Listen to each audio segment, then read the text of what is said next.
Les affrontements au Bénin entre éleveurs et agriculteurs au Bénin ont atteint un niveau où l'État ne saurait attendre encore longtemps pour trancher définitivement cette question qui ressurgit tous les ans.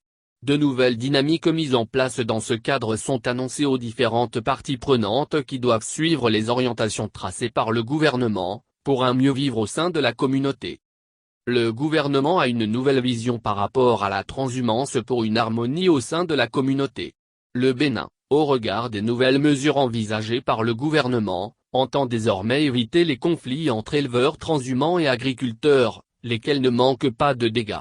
Le moins qu'on puisse dire, c'est que les choses ne vont plus se passer comme avant et chaque partie prenante doit se conformer aux mesures pour la paix et la fraternité.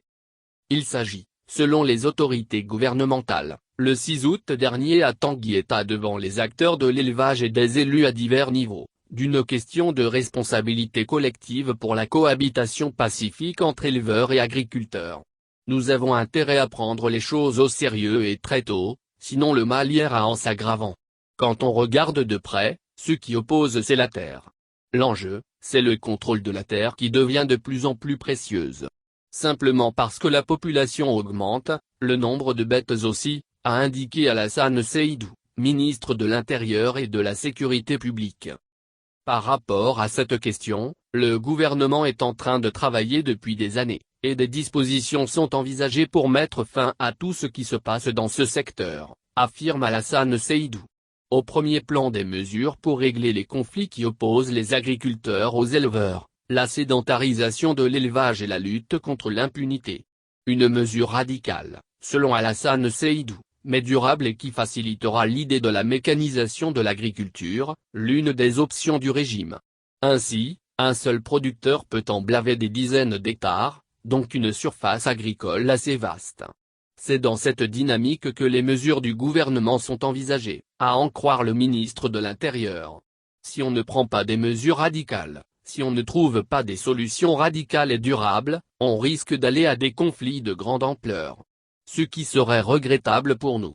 Et pour éviter cela, le gouvernement a décidé de s'inscrire dans une certaine dynamique. Il est question que nous portions à votre connaissance cette dynamique du gouvernement. Comment il entend gérer la question de la terre pour que la cohabitation soit pacifique entre agriculteurs et éleveurs, pour qu'il y ait de la tolérance et qu'une vie paisible soit possible, détaille-t-il. Désormais, le gouvernement est catégorique face à la transhumance transfrontalière. Aucune bête de pays étranger ne doit transiter par le Bénin à travers la transhumance, un mode d'élevage générateur de problèmes, selon le ministre qui souligne que les préjudices subis par les populations sont insupportables. Anticipation des conflits. Dans une certaine mesure, le gouvernement anticipe sur les conflits et probables foyers de tension entre les acteurs agricoles. Tous étant béninois, ils méritent un minimum pour leur épanouissement et pour apporter leur contribution à l'économie nationale, informe Alassane Seydou. Un État sérieux ne peut rester indifférent face aux conflits alors que nous sommes dans un environnement caractérisé par l'insécurité, note Alassane Seydou qui rappelle que la mesure de sédentarisation est anticipatoire ainsi que la nomination du haut-commissaire qui en a la charge. Désormais, annonce-t-il, le gouvernement va contribuer au dédommagement en cas de destruction des champs, pour éviter qu'il y ait affrontement.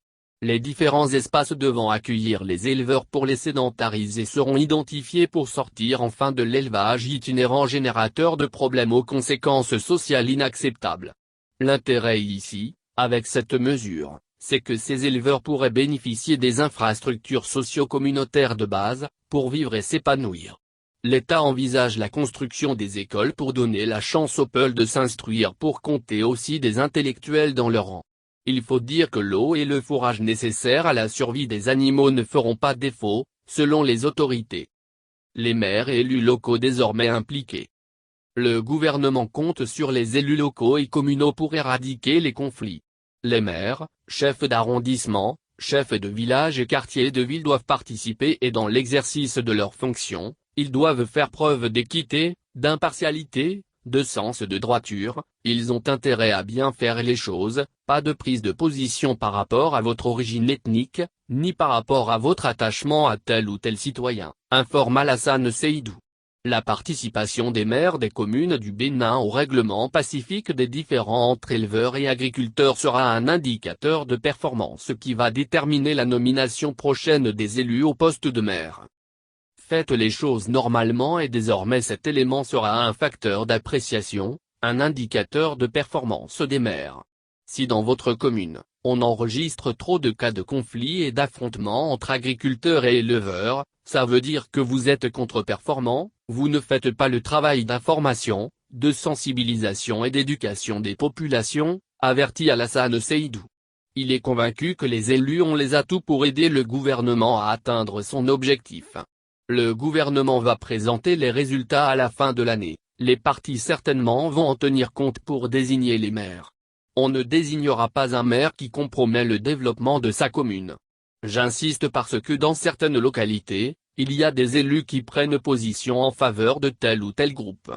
Nous voulons que vous soyez à l'avant-garde de cette bataille, parce que sans vous, on ne peut pas réussir, affirme-t-il.